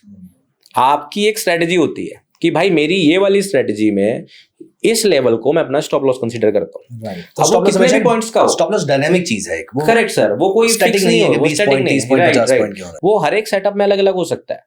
आप सेम स्ट्रेटेजी से, मान लीजिए आपने कोई पर्टिकुलर XYZ स्ट्रेटेजी बनाई और उसमें आपने प्रीफर करा कि भाई जहां पे ये पर्टिकुलर टाइप की कैंडलस्टिक बनती है, मैं इसके नीचे अपना स्टॉप लॉस लगाता हूं। अब वो कैंडलस्टिक कभी 40 पॉइंट की बनेगी, कभी 80 की बनेगी, कभी 10 की बनेगी, तो आपका स्टॉप लॉस तो डायनामिक हुआ ना। आपका स्टॉप लॉस स्टैटिक कैसे हो सकता है कि 40 ही पॉइंट का स्टॉप लॉस है। So that's how we need to understand कि stop loss strategy to strategy depend करता है, ना कि कोई स्टैटिक है नंबर वहां पर है। पहला तो ये कंसेप्शन बिल्कुल दिमाग से हटाना चाहिए। और अगर आपको कोई इंसिस्ट कर रहा है ऐसा करके सिखाने के लिए, तो आई वुड सजेस्ट कि आप उनसे हटके पहले सीखने की कोशिश करो, शायद आपको बेहतर रिजल्ट मिले। तो इसलिए लोग स्टॉप लॉस नहीं लगाते कि फिर वो 40 पॉइंट आता है स्टॉप लॉस करके चला जाता है। तो पहली बात तो ऐसा नहीं, स्ट्रैटेजी के हिसाब से आपने स्टॉप लॉस लगाना है। अब स्ट्रैटेजी को पहले बैक टेस्ट करो कि इसका विन रेट मुझे क्या मिल रहा है। अब सर स्ट्रैटेजी तो ये भी है कि मैं 10 बजे चार्ट ओपन करता हूँ और बाई कर लेता हूँ और 50 पॉइंट का स्टॉप लॉस लगा लेता हूँ। स्ट्रैटेजी तो ये भी हो सकती है भाई, बिल्कुल सही स्ट्रैटेजी। आप खराब कैसे कह दोगे, मेरी है, मेरे लिए चल रही है, मैं भी ऐसे वीडियो बना देता हूँ। अब सीन क्या है, आप पहले देखो कि जब पिछले 100 दिन में ठीक 10 बजे अगर आपने 50 पॉइंट के स्टॉप लॉस से बाई किया था, कितने स्टॉप लॉस हुए, कितने टारगेट हुए। अच्छा, अगर आपका विन रेट और आपका रिस्क टू रिवॉर्ड दोनों मिलाने के बाद आपको लग रहा है कि मेरा ओवरऑल प्रॉफिट आया है, तो वो स्ट्रेटजी बढ़िया है, नहीं तो वो स्ट्रेटजी खराब है। ओके, पहले तो ये समझ लीजिए। तो फिर अब आपने 10 स्ट्रेटजी देखी, आपको पता चला 6 खराब है, 4 बढ़िया, आपने वो 4 निकाल ली। अब वो जो 4 निकाल ली और उन 4 में जो आपने रूल बनाया होगा स्टॉप लॉस का, वो फॉलो करिए, फिर आपके साथ ये नहीं होगा जो मैं आपको बता रहा हूं। अब स्मार्ट मनी कंसेप्ट क्या कह रहे हैं कि लोग नहीं सुधरेंगे। अच्छा, वो तो 40 ही पॉइंट पे लगाएंगे, उन्होंने तो गुरु मंत्र लिया है कि लगाएंगे। And it's not about actually retailers, it's about every institution also. हर एक इंस्टीट्यूशन का भी अपना एक इनवैलिडेशन होता होगा, उनका भी अपना एक बाइंग लेवल होता होगा कि हमें यहीं पर बाई करना है। So that's how you attract markets. So sir simple सा है कि ज़्यादातर लोग जहाँ स्टॉप लॉस लगाएंगे, नए लोग जहाँ लगाएंगे वहाँ पे प्राइस आएगा। क्यों आएगा? क्योंकि उसको ऑर्डर से एग्जीक्यूट करना है। And it goes to the same thing जो मैंने आपको बोला, मनी। अब मैं आपको एक छोटा सा तरीका दिखा देता हूँ स्मार्ट मनी कंसेप्ट को समझाने का। मान लीजिए कि अभी एक XYZ स्टॉक है, उसके अंदर बाइंग करनी है आपको। आपने कोई रिसर्च करा होगा या तो वो कोई टेक्निकल एनालिसिस का पैटर्न मिला होगा, लेट्स से कि आपको बुल फ्लैग दिख गया, ठीक है, या आपको हेड एंड शोल्डर दिख गया कि वो इनवर्स हेड एंड शोल्डर, कि इनवर्स हेड एंड शोल्डर दिखा, मैं यहाँ पे बाई करूंगा। और या फिर कोई मार्केट में न्यूज़ आ गई कि भाई कल का जो है बजट में अनाउंस हो गया कि कल फलाना ढमकाना इंडस्ट्री में हम इतना पैसा डालेंगे, सरकार ने बोल दिया, तो आप क्या करोगे, उस स्टॉक को बाई करोगे। तीनों तरह की रिसर्च हो सकती है, पैटर्न ट्रेडिंग की, टेक्निकल एनालिसिस की, मूविंग एवरेज की, या फंडामेंटल। अब ये बात सिर्फ आपको थोड़ी पता है, ये बात तो इंस्टीट्यूशंस को भी पता है, और उनके पास तो हमसे ज़्यादा अच्छे सॉफ्टवेयर हैं। वो तो पैटर्न AI ड्रॉ कर देती है उनके लिए, राइट। वो भी देख रहे हैं कि ये इनवर्स हेड एंड शोल्डर पे बाई करेगा, उन्हें पता है प्रियांक भी बाई करेगा, हमें भी बाई करना है। असल मार्केट का एक नियम है, जितने बायर होंगे उतने सेलर होंगे। करेक्ट। नंबर ऑफ बायर और सेलर अलग हो सकता है, नंबर ऑफ कॉन्ट्रैक्ट्स अलग नहीं हो सकता। अगर 10 शेयर बिकेंगे तो 10 किसी ने खरीदे होंगे, वो एक इंसान खरीदेगा, 10 अलग लोग खरीदे, वो अलग अलग खरीदे, वो अलग बात है। खरीदने वाले तो उतना ही है। अब मुझे आपको तो खरीदने हैं 5-10 स्टॉक, एक इंस्टीट्यूशन को कितने खरीदने, उन्हें खरीदने 2 लाख स्टॉक, 4 लाख स्टॉक, सही बात है। अब बताइए, आप भी बायर और मैं भी बायर, तो बेचेगा कौन? सही बात है, कौन बेचेगा भाई? जब हम दोनों ही बायर हैं तो बेचने वाला भी कोई होना चाहिए। सो बस इसी को मैनिपुलेशन बोलते हैं। अब अगर इंस्टीट्यूशन को पता है कि मुझे 2 लाख स्टॉक बाई करने हैं, तो मुझे 2 लाख सेलर चाहिए यहाँ पर। अगर यहाँ पे 2 लाख बेचने वाला कोई आ गया, मेरा काम बन जाएगा। So he is not after you, वो आपके खिलाफ नहीं है, उसे तो बेचारे को नॉर्मली बाई करना है और उसे 2 लाख बेचने वाले चाहिए। तो इसका सिंपल सा तरीका है कि मान लीजिए इसको सब सपोर्ट बना के बैठे हैं, बाई करने दो। धीरे धीरे 3-4 लाख लोगों ने बाई कर लिया, 3-4 लाख स्टॉक बाई हो चुके हैं मार्केट में, ये मुझे पता चल गया। मान लीजिए मैं इंस्टीट्यूशन हूँ, मुझे पता चल गया कि 3-4 लाख स्टॉक बाई हो चुके हैं। अब मुझे सिंपली क्या करना है, इनमें से 2 लाख सेलर चाहिए। ये लोग सेल कब करेंगे? 2 कंडीशन पे, पहला या तो टारगेट हो जाए, करेक्ट, या फिर उनका स्टॉप लॉस हिट हो जाए। तो मुझे बस तब तक वेट करना है जब तक 2 लाख ऑर्डर्स के स्टॉप लॉस नीचे ना लग जाए। जैसे ही लग गए 2 लाख ऑर्डर्स के, मैं सिंपली क्या काम करूंगा, थोड़ा बड़ा सा अमाउंट 10,000, 20,000, 30,000 स्टॉक्स एक साथ सेल कर दूंगा। मैंने सेल किया, लोगों के अंदर पैनिक आया, पैनिक आने से क्या होगा, सबके स्टॉप लॉस एक साथ ट्रिगर होंगे। और अगर आपने बाई किया है, आपने स्टॉप लॉस लगाया है, तो स्टॉप लॉस एक सेल ऑर्डर है। हम लोग कभी ऐसे नहीं सोचते। आपने अगर बाई करा है स्टॉक को, तो स्टॉप लॉस तो एक सेलिंग ऑर्डर है कि अगर यहां प्राइस आए, बिक जाए, तो जैसे ही स्टॉप लॉस ट्रिगर होगा, क्योंकि आप बायर थे, आप क्या बन गए? सेलर। बस 2 लाख लोगों ने सेल किया, उसने बाई किया। जैसे ही बाई किया, प्राइस को तो ऊपर जाना ही था, वो तो प्लान था, वो तो सब सही थे। तो आप सही होके भी गलत हो जाते हो। तो आपको ऐसा बस देखना होता है, ऐसे लेवल्स फाइंड आउट करने हैं जहां पे लोग अपने स्टॉप लॉस लगाते हैं। बट ये चीज कहीं पर रिटर्न तो नहीं है, नहीं, ये आपकी एक थ्योरी है, ये आप एज्यूम कर रहे हो इस चीज को। इसको हम वैलिडेट कैसे कर सकते हैं कि ये बात सही है, या सुनने से तो बहुत सही लग रही है मुझे ये वाली बात, लेकिन इसको वैलिडेट कैसे करें? चलिए मैं आपको बहुत ही अपना बढ़िया एक प्रेडिक्शन से बता देता हूँ जो सक्सेसफुल हुई। अभी जितने लोग सुन रहे हैं वो लोग 2022 का निफ्टी 50 का चार्ट ओपन कर लें, वीकली चार्ट, ठीक है, वीकली चार्ट आप ओपन कर लीजिए और आप नज़र दौड़ाइए थोड़ा सा कि मार्केट जो है 2022 में जो लास्ट लेग ऊपर गई, जिसके बाद करेक्शन शुरू हुआ, जिसके बाद 2022 में 8 महीने मार्केट बेरिश रही, 18,000 से 15,000 आई, 15,000 के आसपास 15,400 से लेके 16,000 के बीच में कंसोलिडेशन है। अच्छा, कंसोलिडेशन हुआ, मार्केट उसके बाद सीधा ऊपर गई 18,000 18,500 और गिरना शुरू हुई, 8 महीने गिरी, गिरने के बाद मार्केट 15,400 आती है, उस कंसोलिडेशन के नीचे जितने स्टॉप लॉस है उन्हें ट्रिगर कर देती है और उसके बाद 26,000 चली जाती है, क्योंकि वो एरिया था जहां पर सबसे ज्यादा स्टॉप लॉस लगे थे। मैंने सितंबर से एक थ्योरी बताई थी सबको, सितंबर से मतलब जब से मैं यूट्यूब चैनल लगभग एक्टिव हुआ हूं तब से मैं एक स्टोरी बता रहा हूँ। 25,900 का प्राइस था, 6 सितंबर का दिन था, थोड़ा प्राइस ऊपर नीचे हो सकता है। 6 सितंबर को मैंने बोलना शुरू किया मार्केट इज इन यूफोरिया और मार्केट अब गिरेगी और जून इलेक्शन, लोकसभा इलेक्शन जो हुए थे 2024 के, इसके लो के नीचे आएगी। अच्छा, निफ्टी 50 में वो लो है 21,284 का। हाँ, और मैंने उस दिन बोला कि आप जितने भी इंडेक्स को ट्रेड करते हो, जितने भी स्टॉक्स को ट्रेड करते हो, ये वाला लो मार्क कर लो, मैक्सिमम स्टॉक्स और मैक्सिमम इंडेक्स इस लेवल के नीचे आएंगे। ये मैंने सितंबर में बोलना शुरू किया, 5-6 महीने से मैं बेरिश बना बैठा हूँ। अभी आप देखेंगे निफ्टी 21,900 तो पहुंच गया है जब हम लोग ये रिकॉर्ड कर रहे हैं लोवेस्ट पॉइंट। अब आप नॉट श्योर वो जाएगा कि नहीं जाएगा, बट मैं आपको ये कह सकता हूँ कि अगर आप 10 इंडेक्स के नाम जानते हैं तो उसमें से 7 उस लो के नीचे जा चुके हैं।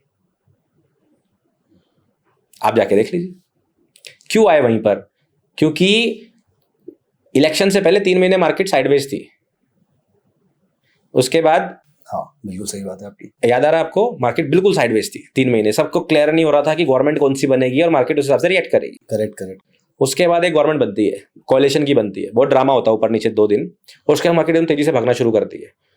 और 2024 में जून से लेके सितंबर के बीच में, सर मैं बार्बर की दुकान पे भी जा रहा हूँ ना तो वो भी बोल रहा है मार्केट ऊपर जा रही है, न्यूज चैनल एवरीथिंग, सबसे ज्यादा म्यूचुअल फंड के रिकॉर्ड्स बन रहे हैं कि इतने नंबर ऑफ डीमैट अकाउंट्स नहीं खुले, इतना इन्वेस्टमेंट कभी 1 महीने के अंदर नहीं आया, सारे रिकॉर्ड बने हैं। कहाँ से कहाँ बने हैं? 21,000 से 26,000 के बीच में। राइट। तो अगर सभी बायर हो गए तो इंस्टीट्यूशन कब बाई करेंगे भाई? ओके, और ये फिर आपका 21,300 वाला जो जून लो वाला लेवल था वो कहाँ से आया? वो सिंपल, क्योंकि वही एक ऐसी जगह है जहां पर जितने भी लोगों ने बाई किया उनका मैक्सिमम पेन लेवल है।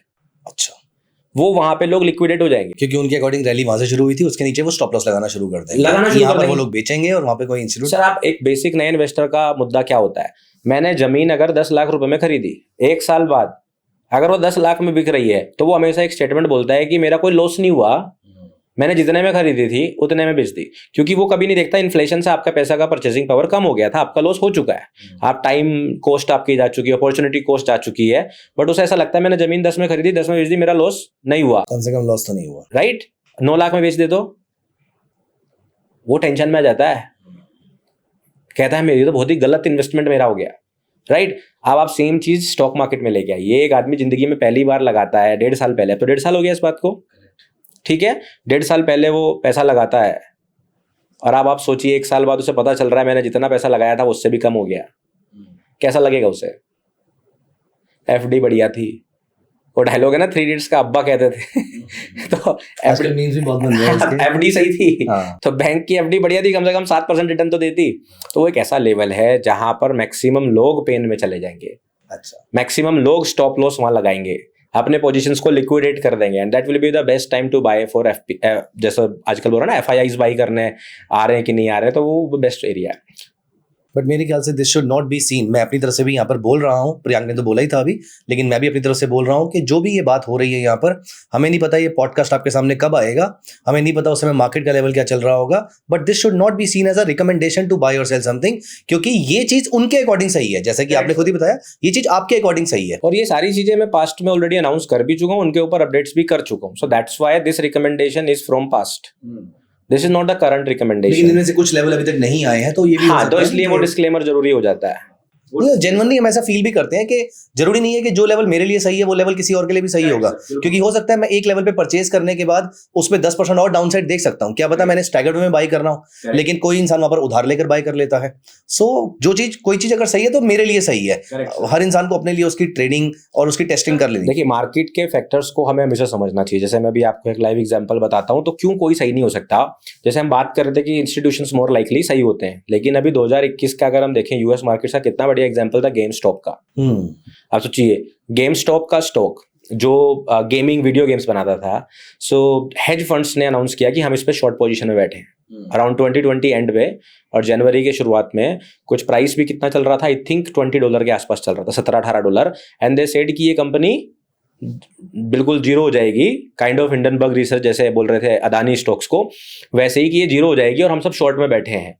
और गेमिंग्स के फैंस तो आप जानते हो, सो रेडिट एक प्लेटफॉर्म है, सोशल मीडिया प्लेटफॉर्म है, उस पर एक ग्रुप बनता है रेडिट वॉल स्ट्रीट के नाम से, एंड दे डिसाइड कि हम इस बार रिटेलर्स, हम हेज फंड्स को गलत साबित करके दिखाएंगे, और वो एक कैंपेन चलाते हैं कि हमें इन हेज को लिक्विडेट करना है शॉर्ट पोजीशन में, एंड दे स्टार्ट बाइंग। और वो अपना एक कैंपेन चलाते हैं सोशल मीडिया पे, सब बाई कर लो, जितने गेमर्स है सब बाई कर लो, मतलब काइंड ऑफ मीम कॉइन जैसे चलते हैं, है ना, मीम स्टॉक्स जैसे चलते हैं। और सिर्फ 3 हफ्ते के अंदर उस स्टॉक का प्राइस $480 चला गया। ट्विटर, रेडिट, मैं देखता रहता था, हम सोचते थे गेम स्टॉप है क्या, अब हम तो इंडिया में बैठे थे, हमें तो कोई मतलब नहीं था, पूरा दिन की रॉबिनहुड पे बाई किए जा रहे हैं, गेम स्टॉप को भगाए जा रहे हैं, बहुत चला था सर। रॉबिनहुड भी वहीं से फेमस हुआ था, रॉबिनहुड भी वहीं से फेमस हुआ था। और सीन क्या हुआ, the hedge funds had to exit their position, उन्होंने भी सारा पैसा लगा दिया शॉर्ट करने में, लगाना शुरू कर दिया, and one of them had to file for solvency, bankruptcy file करनी पड़ गई हेज फंड को, जस्ट बिकॉज सोशल मीडिया ने डिसाइड कर लिया कि हम इन्हें गलत साबित करके रहेंगे।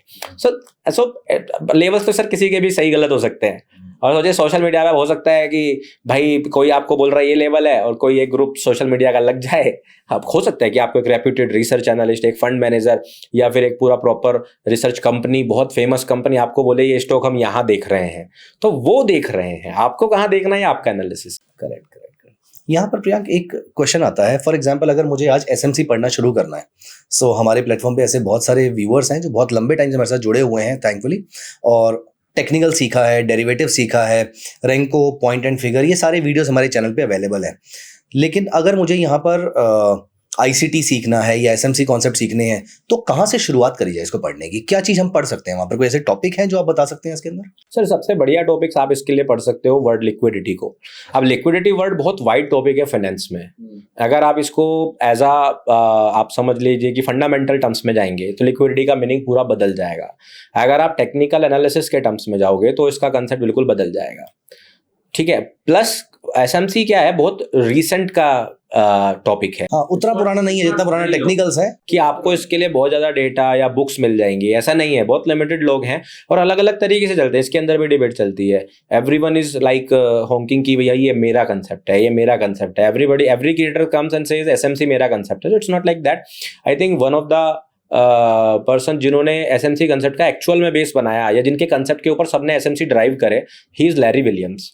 वो अभी यूएस में किसी स्टेट के मेयर भी हैं, सो या मेयर रहे होंगे, सिलेक्शन में हट गए, I am not sure. Larry Williams हैं, उनकी बुक्स से पढ़कर आई थिंक ये पहले जो माइकल जो है हडलस्टन, उन्होंने सबसे पहले इस टर्म को यूज़ करना शुरू किया, and then many traders started exploring it. और जैसे कि अब नाम चेंज करना होता है सर, जैसे कि एक्यूमुलेशन, मैनिपुलेशन, डिस्ट्रीब्यूशन एक ऐसा फेज है जो चार्ल्स लो के टाइम से चल रहा है, 80s 90s में आके AMD के नाम से आ गया कि AMD पैटर्न होता है, then ICT comes and says it's power of 3, so it's just changing the names.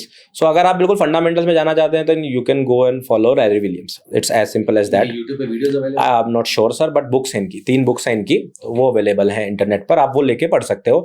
बाकी एसएमसी एक नया कंसेप्ट है, आई वुड से कि इंटरनेट पर आपको बहुत सारी वीडियोस ऑलरेडी मिल जाएंगी, आप उनको देखें, बट इस कंसेप्ट को समझते वक्त ये जरूर ध्यान रखें कि ये बहुत नया कंसेप्ट है, so everybody would be teaching in a different way. तो अल्टीमेट गोल आपका क्या होना चाहिए कि अगर आप एसएमसी सीख रहे हो, इसको आप अपने जो भी आप ट्रेड अभी करते हो, जिस कंसेप्ट को करते हो, उसके साथ कैसे मैच कर सकते हो, then it will work like wonders. Okay, अगर आप एक RSI ट्रेडर हैं, अगर आप एक ट्रेंड लाइन ट्रेडर है, you just add SMC in it, a bit of it, kind जैसे हम चाय में अदरक और इलायची एक्स्ट्रा डाल दें, तो अगर आप एसएमसी को बस वहां पे ऐड कर देंगे तो आपका ट्रेडिंग स्टाइल बहुत बेहतर हो सकता है, because the concept is very new and the concept is very good. मतलब I just look at the charts and I know. तो लिक्विडिटी पढ़ना शुरू करते हैं, वहाँ पर लिक्विडिटी देखना शुरू करते हैं। अब तो बहुत सारे ब्रोकर्स जो हैं, मेरे भी जो ब्रोकर हैं धन, वहाँ पर भी मेरे सामने पहले 5 ऑर्डर बुक होती थी, 5 डेप्थ तक की, फिर 20 डेप्थ तक की, वो मैक्स डेप्थ तक की आ गई है, पूरे ऑर्डर जाते हैं। तो ये चीज़ मुझे हेल्प कर सकती है यहाँ पर? सर मैंने कभी ऑर्डर से ट्राई नहीं किया, टू बी ऑनेस्ट। मैंने सुना है, लोग मुझे बताते हैं कि हम ऑर्डर बुक से करते हैं, मैंने कभी ट्राई नहीं किया। I always learn it from price action. Okay. Volume profiling का एक इंडिकेटर होता है आई थिंक, तो वो आपको थोड़ी बहुत हेल्प कर सकता है, जहाँ पे वॉल्यूम आपका थोड़ा ज्यादा रहता है, नंबर ऑफ ऑर्डर्स वहाँ ज्यादा होते हैं। बस प्रॉब्लम क्या आती है, ऑर्डर बुक क्यों मैं नहीं गया या मेरा इंटरेस्ट क्यों नहीं बना ऑर्डर बुक में, क्योंकि ऑर्डर बुक ना मैनिपुलेट हो सकती है। हाँ, क्योंकि अभी तो वो अपना प्राइस से बहुत दूर है, प्राइस से अब जो मर्जी ऑर्डर डाल दीजिए, बिल्कुल वो हो जाएगा। मेरा भी ये थॉट था, इसीलिए मेरा आपसे क्वेश्चन भी था कि क्या order book is the right way to go through this? हाँ, मतलब हो सकता है कि कुछ लोग यूज करते होंगे, right. So that is same sir, actually वही बात जो मैंने शुरुआत में बोली थी कि मैनिपुलेशन तो हर स्ट्रेटजी में है। सो अगेन जो बंदा ऑर्डर बुक कर रहा होगा वो भी मुझे यही बात बोलेगा कि हर स्ट्रेटजी के पीछे एक assumption भी होती है, क्या पता वो उनको फॉलो करने वाले वो ये अज्यूम करते हो कि यहाँ पर मैनिपुलेशन नहीं है, हम इसको सही डेटा मान के चलते हैं, वो सही मान के चलते, तो उन्हें भी क्योंकि सर अल्टीमेटली हमारा गोल क्या है, हमें पता है कोई भी स्ट्रेटजी सीखेंगे 10 में से 7 ही बार सही होना है, करेक्ट, 8 ही बार सही होना है, 6 ही बार सही होना है। अब अगर जैसा आजकल तो चलता है थंबनेल में 99% सही होते हैं लोग, वो तो एक्स्ट्रा ऑर्डिनरी लोग हैं। सो अगर कुछ एक्स्ट्रा ऑर्डिनरी लोगों को छोड़ दें, तो एक्स्ट्रा ऑर्डिनरी लोगों के अलावा, एक्स्ट्रा ऑर्डिनरी वर्ड बोलने में भी अगर सरकाज़म दिख रहा है, तो अगर एक्स्ट्रा ऑर्डिनरी लोगों को छोड़ दे जिनकी एक्यूरेसी 99% है या 100% भी है कुछ लोगों की, उनके अलावा बाकी लोगों को तो पता ही है कि मुझे 2-3 बार गलत होना ही है। क्योंकि तो, ऐसी ट्रेडिंग स्ट्रेटेजी एटलीस्ट मुझे तो आज तक नहीं मिली है कि जहां पर आप 2 या 3 बार भी गलत नहीं होगे, 2 बार तो डेफिनेटली गलत हो गई आप, सिंपल सी बात है। तो ट्रेडिंग स्ट्रेटेजी से अब हम यहाँ पर आ जाते हैं एक बहुत ही इंपॉर्टेंट टॉपिक पे। अभी हमने डिस्कशन करी थी कि आप इंट्राडे ट्रेडिंग स्ट्रेटेजी भी यहाँ पे डिस्कस करेंगे, तो ये मेरी हमारे व्यूअर्स की तरफ से भी और मेरी पर्सनल भी रिक्वेस्ट है कि अगर आप इंट्राडे ट्रेडिंग स्ट्रेटेजी के बारे में हमें एक आइडिया दे दें, क्योंकि बहुत सारे ट्रेडर्स ऐसे भी हैं जो जॉब के साथ साथ ट्रेडिंग करते हैं, बहुत सारे ट्रेडर फुल टाइम भी ट्रेडिंग कर रहे हैं 2020 के बाद से। So if there is something which is concrete और there is something which gives you a good setup और बहुत ही क्लियर कट स्ट्रेटेजी है, तो डेफिनेटली हम उसको आपसे जानना चाहेंगे। बिल्कुल, आपको मैं बिल्कुल इतना आसान तरीके से समझाऊंगा, and I will be using the basic indicator जो कि अधिकतर लोगों को आता होगा। सो मैं आपको बस 2-3 मिनट के अंदर बता देता हूँ। सबने बस क्या करना है, सिंपली चार्ट पे अपना एक बार ये ट्राई करके देख लेना है। इसके लिए मैं एक बार यहाँ पर आपको पॉज करूंगा और मैं अपने व्यूअर्स को रिक्वेस्ट करूंगा कि जब तक प्रियांक जी आपको स्ट्रेटेजी समझा रहे हैं, आप इस पॉडकास्ट को यहाँ पर पॉज कर सकते हैं, लैपटॉप या पीसी अरेंज कर लीजिए, चार्ट्स ओपन कर लीजिए, सो दैट जब वो समझा रहे हैं तो आप इस चीज को अपने पास लाइव देख सकते हैं। इससे आपको क्लैरिटी थोड़ी ज्यादा मिलेगी। सो आप यहाँ पर दोबारा से भी ज्वाइन कर सकते हैं और प्रियांक जी से मैं यहाँ पे कंटिन्यू करवा रहा हूँ, प्लीज सर। तो सर इसके लिए आपको बेसिकली करना क्या है, कोई भी इंडेक्स आप यूज कर लीजिए, कोई भी स्टॉक आप यूज कर लीजिए, सब में काम करेगी, इंट्राडे में काम करेगी। आपको बेसिकली क्या करना है, एक इंडिकेटर यूज करना है, RSI। ठीक है सर, RSI बहुत बेसिक है, आप किसी भी ब्रोकर में लगा लीजिए, किसी भी वेबसाइट पे लगा लीजिए, investing.com, ट्रेडिंग सब पे अवेलेबल होता है। आपको जैसे ही उसे लगाओगे तो उसके जो डिफॉल्ट वर्जन है उसी को रहने दीजिए, कुछ छेड़ाखानी करने की जरूरत नहीं है। 14 पैरामीटर 70-30 का ओवरबॉट ओवरसोल्ड, करेक्ट सर। ठीक है, तो अब इसमें 70 और 30 आपको पता होता है, एक ओवरबॉट लेवल होता है, एक ओवरसोल्ड लेवल होता है, उसको भी सेम वैसे ही रहने दीजिए। अब इसके अंदर एक वर्ड होता है डाइवर्जेंस, वो भी अधिकतर लोगों को समझ में आता है, नहीं आता तो मैं एक बेसिक सी डेफिनेशन बता देता हूँ। नहीं, हमारे चैनल पे ऐसी वीडियोस भी हैं जहाँ पे डाइवर्जेंस डिस्कस हुई है, बट हाँ आप अगर बताएंगे तो बहुत अच्छा। हाँ बिल्कुल, बेसिक है, आता तो बहुत ही बढ़िया है, मैं वही बता रहा हूँ, मैं बहुत क्विकली बताऊंगा कि आपको सिंपली ये समझना है। सर RSI क्या करता है, स्ट्रेंथ बताता है कि भाई जो प्राइस चल रहा है, ये प्राइस जो जा रहा है, ये एक्चुअल स्ट्रेंथ में जा रहा है या मैनिपुलेटेड स्ट्रेंथ में जा रहा है। RSI का काम इतना सा होता है, रिलेटिव स्ट्रेंथ इंडेक्स, ठीक है ना। सो RSI क्या करता है, जैसे जैसे प्राइस कोई हाई बनाता है, RSI पे हाई बनाता है, जब कोई प्राइस लो बनाता है, RSI भी लो बनाता है, दिखाते हुए कि सब कुछ सही चल रहा है। एक वक्त ऐसा आता है कि प्राइस हायर हाइज बनाना शुरू कर देता है, मतलब प्राइस जैसे ऊपर जाना जा रहा है, इंडिकेटर ऊपर जाने से मना कर देता है। RSI क्या करता है, ऊपर जाना बंद कर देता है, वो कहता है कि ये जो ऊपर जा रहा है ये फेक जा रहा है, इसको हम बोलते हैं डाइवर्जेंस बेसिकली। ठीक है सर, अब आपको क्या करना है, इस स्ट्रेटजी को लगाने के लिए डाइवर्जेंस बनने का वेट करना है। अब आपको 2 कंडीशन लगानी है और ये सबसे इंपॉर्टेंट कंडीशन है, क्योंकि डाइवर्जेंस तो अधिकतर लोगों को आता है, वो बोलेंगे कि जब मुझे आता ही है तो आप क्या सिखाओगे, क्योंकि मैं इसमें यहाँ पे एक ऐसी स्पेशल कंडीशन ऐड करने वाला हूँ, 2 कंडीशन, जिससे आपका जो विन रेट है वो बेहतर हो सकता है। आपके लिए कितना विन रेट होगा वो आपको पेपर पे प्रैक्टिस करना पड़ेगा और 100 ट्रेड करके देखना पड़ेगा पेपर ट्रेडिंग में कि आपके लिए क्या विन रेट निकल के आ रहा है। हर किसी ट्रेडर को किसी भी स्ट्रेटजी को फॉलो करने से पहले बैक टेस्ट तो कर ही लेना चाहिए। करेक्ट सर, मैं इसका नाम बोलता हूँ सर ब्रेड बटर स्ट्रेटजी। और मेरे YouTube चैनल पे चलने वाले सबसे ज्यादा स्ट्रेटजीज में से ये एक है। आज मतलब हमेशा हर वीडियो के नीचे कमेंट आता ही है, सर आज ब्रेड बटर स्ट्रेटजी का सेटअप बना था और बहुत बढ़िया गया। तो बहुत ईजी स्ट्रेटजी है। आपको क्या करना है, पहला कंडीशन कि आपको डाइवर्जेंस तो नोट करना है, बट डाइवर्जेंस हमेशा या तो ओवरबोट कंडीशन में देखना है या ओवरसोल्ड कंडीशन में देखना है। अगर वो डाइवर्जेंस 70 के नीचे बना हुआ है या 30 लेवल के ऊपर बना है RSI के, तो आपको उसे नहीं देखना है। ठीक है, टाइम फ्रेम आप 1 मिनट यूज कर लीजिए, 5 मिनट यूज कर लीजिए, 15 मिनट यूज कर लीजिए, 1 डे कर लीजिए। अच्छा, यहाँ पर मेरा एक क्वेश्चन है, सॉरी टू इंटरप्ट यू। जो आपने बोला कि 70 के ऊपर वाली डाइवर्जेंस हमें बियरिश डाइवर्जेंस देखनी है, करेक्ट। अब यहाँ पर जो दोनों टॉप बने हुए हैं वो दोनों 70 के ऊपर होने चाहिए, या पहले वाला 70 के ऊपर है और दूसरा नहीं है तो भी चलेगा? दोनों में से कोई एक। दोनों में से कोई एक 70 मतलब सिंपल सा है कि प्राइस एक बार ओवरबोट या ओवरसोल्ड हुआ हो, होना चाहिए। ठीक है सर। टाइम फ्रेम आपकी चॉइस है। अगर आप स्विंग करना चाह रहे हो तो आप टाइम फ्रेम बड़ा कर लीजिए, आप इंट्राडे करना चाह रहे हो तो time frame 1 minute, 3 minute, 5 minute कर लीजिए। ठीक है, ये बड़ा इजी है, यहाँ तक सबको समझ में आ गया होगा कि हमने ओवरबोट या ओवरसोल्ड सिचुएशन में ये कर लिया। अब अगली चीज आती है, होता क्या है कि हम डाइवर्जेंस बनते ही ट्रेड लेने की कोशिश करते हैं कि मार्केट यहाँ से पलट जाएगा, और होता क्या है, प्राइस उसी डायरेक्शन में आगे चला जाता है। क्योंकि जैसा मैंने बताया था कि RSI का काम है ये बताना कि स्ट्रेंथ के अंदर मैनिपुलेशन है, इंडिकेटर का काम ये बताना नहीं है कि प्राइस रिवर्स हो रहा है। This is a small difference कि RSI का काम आपको ये बताना नहीं है कि प्राइस रिवर्सल करेगा, उसका काम है आपको डेटा देना। तो वो डेटा आपको ये दे रहा है कि अभी प्राइस अपने जो स्ट्रेंथ दिखा रहा था वो वीक स्ट्रेंथ दिखा रहा है, प्राइस इतना दिखा रहा है, आपने डाइवर्जेंस देख लिया। अब आपको वेट करना है मार्केट स्ट्रक्चर के शिफ्ट होने का। मार्केट स्ट्रक्चर के शिफ्ट होने का वेट करना है। उसका मतलब क्या है कि जैसे मान लीजिए डाइवर्जेंस 2 हाई या 2 लो के बीच में बना है, 3 में भी बन सकता है, एक और बार ऊपर गया तो 3 में भी बन सकता है, 3 हाई या 3 लो के बीच में बना है, तो आपको देखना है प्राइस में जो रीसेंट हाई या लो बना था। अगर आप देख रहे हो ओवर बोट कंडीशन तो आप देखोगे बेरिश डाइवर्जेंस, प्राइस नीचे आएगा। तो आप देखोगे प्राइस में जो लास्ट लो बना था, स्विंग लो बना था, उसे मार्क करोगे। और अगर आप बुलिश डाइवर्जेंस देख रहे हो तो लास्ट स्विंग हाई को मार्क करोगे। जैसे ही प्राइस उसको ब्रेक करे तब आपको एंट्री लेनी है। अपना stop loss highest point short के टाइम पे, लोवेस्ट पॉइंट लॉन्ग के टाइम पर आपको लेना है। बियरिश डाइवर्जेंस देख रहे हैं तो पहली कंडीशन आपकी RSI कम से कम एक बार ओवरबॉट होनी चाहिए। करेक्ट। यहाँ पर आपकी डाइवर्जेंस बननी चाहिए। डाइवर्जेंस बनने के बाद जब कभी भी प्राइसेस पहला लोअर लो लोअर हाई बनाती है, जो पिछला रीसेंट स्विंग लो बनाया था, जब वो काटती है तो फिर हमें यहाँ पर बेचना है। और रीसेंट वाला जो स्विंग हाई था या फिर ऑल टाइम हाई जो अभी उससे पिछले वाला हाई था, वो आपका स्टॉप लॉस हो गया। कौन से वाला हाई? जो रीसेंट वाला बिल्कुल हाई था, या फिर जो डाइवर्जेंस अगर आपका बना होगा प्राइस में तो प्राइस यूजुअली ऊपर ही गया। हाँ, प्राइस तो ऊपर गया होगा, तो जो सेकंड वाला हाई था, जो हायर हाई था, वो मेरा स्टॉप लॉस, वो आपका स्टॉप लॉस हो गया। आपको पहला टारगेट करना है मिनिमम 1:1। अच्छा, इससे कम नहीं करना है, क्योंकि 1:1 से फिर क्या होगा दिक्कत कि आपका प्रॉफिट लॉन्ग टर्म में कभी नहीं बन सकता। स्टॉप लॉस हो जाने दीजिए अगर हो रहा है, बट 1:1 योर मिनिमम कैटेगरी कि 1:1 आपका मेन टारगेट होना चाहिए। दूसरा टारगेट आप क्या कर सकते हैं कि जब प्राइस, जैसे प्राइस अगर आप छोटे टाइम फ्रेम पर देख रहे होते हैं तो एक बड़ा स्विंग होता है, यहाँ से प्राइस उठ के चलना शुरू हुआ था, वहां से उठ के चलना शुरू हुआ था, तो आपका मैक्सिमम टारगेट है। तो उसमें आपको 2 से 3 आवर तक का ट्रेड मिल सकता है। मैं इसको ब्रेड बटर क्यों बोलता हूँ, क्योंकि एक तो अच्छी चीज क्या है कि 1 मिनट के चार्ट पे ही अक्सर दिन में एक बार तो बन ही जाता है, कभी कभी 2 से 3 बार भी बन जाता है। ओके, ठीक है। अगर मार्केट बिल्कुल साइडवेज हो जाए तब तो नहीं जाएगा, बट अक्सर दिनों में ये 1 बार या 2 बार तो आपको बन जाएगा। और अगर आप 2-3 इंडेक्स ट्रेड कर सकते हो जैसे सेंसेक्स, निफ्टी, बैंक निफ्टी, तो उनमें से किसी एक में तो ये बन ही जाता है अक्सर। स्ट्रेटजी सिर्फ इंडेक्स के लिए है या स्टॉक्स के लिए भी है? स्टॉक्स के लिए भी सर, इंडेक्स के लिए भी, दोनों के लिए। अगर आप इंट्राडे इक्विटी में ट्रेड करते हो, स्टॉक सेलेक्ट करते हो, फिर आपको फिल्टर आउट करना पड़ेगा। आप जो भी स्क्रीनर यूज करते हो उसमें मार्क करके रख दो कि पिछले 15 मिनट में जिसका RSI का वैल्यू 30 से नीचे, 70 से ऊपर हो, तो आपको स्क्रीनर दिखा देगा, उनमें चेक करते रहिए डाइवर्जेंस बन रहा है।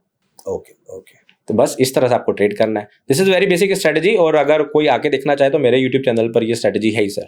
और मैं अपने डेली मार्केट अपडेट्स जो मैं डेली वीडियोस डालता हूँ उसमें जिस दिन बनता है तो मैं इसका प्रैक्टिस भी कराता रहता हूँ। It's not a one time thing on my channel. इससे क्या फायदा होता है कि जिन लोगों ने वो स्ट्रेटजी सीखी तो वो उनको प्रैक्टिस हो जाती है। Okay, great great, thank you so much. एक लास्ट क्वेश्चन मैं आपसे और पूछूंगा यहाँ पर।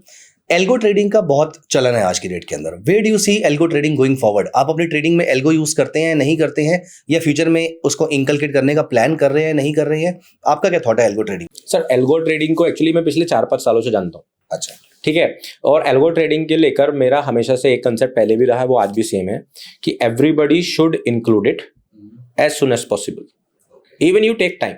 बट कब? जब आप पहले कम से कम एक मॉडरेट लेवल ट्रेडिंग में अचीव कर लो। एक मॉडरेट लेवल मतलब जब आपको समझ में आ जाए कि ट्रेडिंग क्या होती है, देन यू एडिट। और इसमें सबसे इंपॉर्टेंट चीज क्या होती है एल्गो ट्रेडिंग में? 2 तरह की एल्गो ट्रेडिंग होती है। एक जब आप किसी और की स्ट्रेटजी की एल्गो को यूज कर रहे हो, एक जब आप अपनी स्ट्रेटजी पर एल्गो यूज कर रहे हो।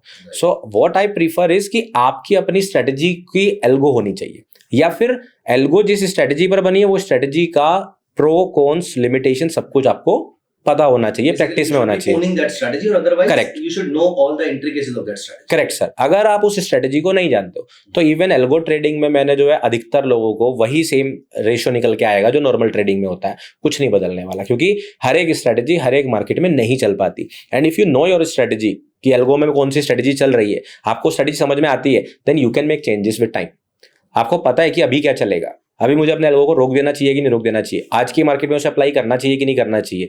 बिकॉज आज के वक्त में क्या हो रहा है सर, क्योंकि वही है, सोशल मीडिया में सब कुछ आता है ना एकदम बाढ़ की तरह आता है। तो हमें क्या लगता है कि एल्गो ट्रेडिंग का मतलब ये है कि बस लगा के छोड़ दो, डेली वो पैसा बना के देगी। तो कोई आरबीआई का बैंकिंग मशीन नहीं छाप के ले आए हो आप। Algo trading is actually the same trading which you used to do, the only difference is it is not manual, it is automatic. आपकी जगह पे रोबोट काम कर रहा है, but markets are same, market figures are same, market factors are same. तो आपको algo की अगर समझ है, उस स्ट्रेटेजी की समझ है, आपको उसका लिमिटेशन पता है, कब चलता है कब नहीं चलता, कैसे रिस्क मैनेजमेंट चलता है, then it is very good, because it can actually cut your emotional trauma. जो इमोशनल ट्रॉमा आपके अंदर आता है, it can cut down that part, but still again you need to understand it. If you don't understand it तो any algo will not work for you. Wonderful. Sorry, मैंने आपको बोला था लास्ट क्वेश्चन, लेकिन एक और क्वेश्चन है, अगर आप आंसर कर पाए तो। आजकल 2020 के बाद से स्पेशली बहुत सारे लोग ट्रेडिंग को फुल टाइम करियर ऑप्ट करना चाहते हैं, आपका इसको लेकर क्या व्यू है? सर बहुत बढ़िया है, क्योंकि फाइनेंस का तो करियर अभी शुरू हुआ है, तो मैं तो सबको रिकमेंड करता हूँ। लेकिन क्या आप उस तरह से फुल टाइम करने जा रहे हो जैसे आप फुल टाइम जॉब करने जा रहे थे? 15 साल की स्कूलिंग, उसके बाद 4 साल का कॉलेज, जरूरत पड़ी तो 2 और पीजी में आपने 2 और साल आपको कॉलेज कर लिया, तो 17 साल लगाने के बाद फुल टाइम जॉब करने जाते हो ना। ट्रेडिंग हम पहले दिन से सोचते हैं, so that will not work. So पहले पढ़ाई करें। एग्जैक्टली, पहले आप अपनी पढ़ाई करें, तो ट्रेडिंग की भी पढ़ाई करें, वक्त लगाएं, स्कूलिंग करें, ट्रेडिंग की बेसिकली जो कहना चाह रहा हूं वो 2-3 साल दें, फिर अपने आप को रियलाइज करें क्या मैं इतना कर पा रहा हूं कि मैं इसमें फुल टाइम रह सकता हूं। And most importantly emergency funds. However emergency funds तो सबके पास होने चाहिए, even if you are in job, because you never know, even if you are in business you must have your emergency funds. But अगर नहीं है और trading सोच रहे हो, then it is a must list कि आपके पास अपने कम से कम 1.5 से 2 साल के फंड्स एडिशनल रखे हों, जिसको आप कभी ट्रेडिंग फंड में नहीं डालोगे, वो आपके पास हैं। और आपने अपने आप को इतना बैक टेस्ट कर लिया है या लाइव टेस्ट कर लिया है 2-3 साल कि आप सच में ट्रेडिंग में अच्छा कर पा रहे हो, then only you can choose it. And most important एक और चीज सर, आजकल ये भी एक चीज चल रहा है, एक आजकल लोगों के अंदर ना एक खुमार आ गया है, 22 साल का करोड़पति, 21 साल का करोड़पति, है ना, 19 साल की उम्र में ही मैंने तो जो है 50-50 करोड़ रुपए खर्च कर दिए कमाकर। ये आजकल ऐसे थंबनेल वीडियोस चलती हैं। सो व्हाट आई वुड से, इससे एक यंग जनरेशन को ये एक समझ में आता है कि कॉलेज में भी आप जो है कॉलेज छोड़ के ट्रेडिंग कर लो। सर आपने कितनी बड़ी बात बोली थी, देखो आप भी इंजीनियर हो, आपने बोला कि मैंने भी इलेक्ट्रिक इंजीनियरिंग करी है, and similarly I said mechanical engineer. मैं जितने लोगों को ट्रेडिंग में सक्सेसफुल जानता हूँ, they actually have completed their graduation और पोस्ट ग्रेजुएशन। एंड ऐसा नहीं, अब वही वाली बात आ जाएगी, फिर कोई एग्जाम्पल देगा, वो तो कॉलेज ड्रॉप आउट था, वो तो स्कूल ड्रॉप आउट था। So I am not talking about exception. सारे लोग आज क्रिकेट खेलने जा रहे हैं ना, 1 in a million हो सकता है जिन्होंने ड्रॉप आउट सब सचिन तेंदुलकर पैशन अलग लेवल का रहा होगा, क्या पता हमारा पैशन उस लेवल का नहीं होगा। करेक्ट सर, सब सचिन तेंदुलकर नहीं बनेंगे, सब विराट कोहली नहीं बनेंगे, सब रोहित शर्मा नहीं बनेंगे। There would be every type of player, कुछ आईपीएल खेलेंगे, कुछ रणजी खेलेंगे, कुछ नेशनल खेलेंगे, कुछ इंटरनेशनल खेलेंगे। सो यू हैव काम नहीं भी मिलेगा, कुछ अच्छे प्लेयर होने के बावजूद काम नहीं मिल पाएगा, नहीं मिल पाएगा। राइट। और सिर्फ आपका क्रिकेट या टैलेंट ही इंपॉर्टेंट नहीं होता, बहुत सारी चीजें इंपॉर्टेंट होती है। तो हमें ये समझना पड़ेगा। और पढ़ाई क्या करती है, आपकी स्कूलिंग और आपका कॉलेज क्या करता है, मुझे ऐसा लगता है सर, मतलब मैं कई बार ऐसा सोचते थे, हम लोग जब 10th 11th में थे, हम सोचते थे ये ऐसे ऐसे चैप्टर पढ़ा रहे हैं, इस चैप्टर का हमें क्या मिलेगा। मैंने जो है सोचा, अब मैंने मैकेनिकल इंजीनियरिंग करके आ गई, अब मैं क्या करूं पढ़ के, मैंने जो है वो ट्रिग्नोमेट्री ऐसी पढ़ी थी। या मुझे पर्सनली ऐसा लगता है, you can correct me if I am wrong, मुझे पर्सनली ऐसा लगता है कि एजुकेशन आपके लॉजिकल माइंड को बहुत ज्यादा डेवलप करता है। यही बोलने वाला था सर, कि जो स्कूलिंग है ना आपकी, वो जो इतने सारे सब्जेक्ट्स पढ़ने पड़ते हैं जिसको हमें लगता है कुछ ही काम नहीं आएंगे, actually they are developing your mind. Right. हमारे एजुकेशन सिस्टम को इस तरह बनाया गया है कि आपके माइंड को बढ़ा सके, डेवलप कर सके। 19-20 फ्लॉज हो सकते हैं, कुछ भी हो सकता है, वो तो हर चीज के अंदर होता है, हर चीज के अंदर ब्रॉडली आपके लॉजिक को डेवलप करने में बहुत काम आती है। Correct sir. तो इसलिए पढ़ाई बहुत जरूरी है, and I would recommend the same. अगर आपका कोई ऐसा फाइनेंशियल सिचुएशन ऐसा है कि आप नहीं पढ़ पा रहे हो आगे, तो अलग सिनेरियो है। अदरवाइज आई वुड से कि अगर आप पढ़ाई में समर्थ हैं, और इवन अगर आप स्कूल या कॉलेज नहीं भी जा पा रहे हो, then I would say read books, but keep studying. That is trading के लिए आपको लगता है कि बुक्स पढ़कर और कुछ भी पढ़ाई करके फिर ही आपको फुल टाइम ट्रेडिंग के बारे में सोचना। करेक्ट सर, वो आपके माइंड को इतना डेवलप करेगा कि आप आने वाले टाइम में ट्रेडिंग के जो चैलेंजेस है ना लाइफ में आपके, और जो फुल टाइम ट्रेडिंग में आपके चैलेंजेस आएंगे, वहां पे आपको बहुत हेल्प करेगा। आपको समझ नहीं आ रहा होगा ये आज, लेकिन आगे आएगा।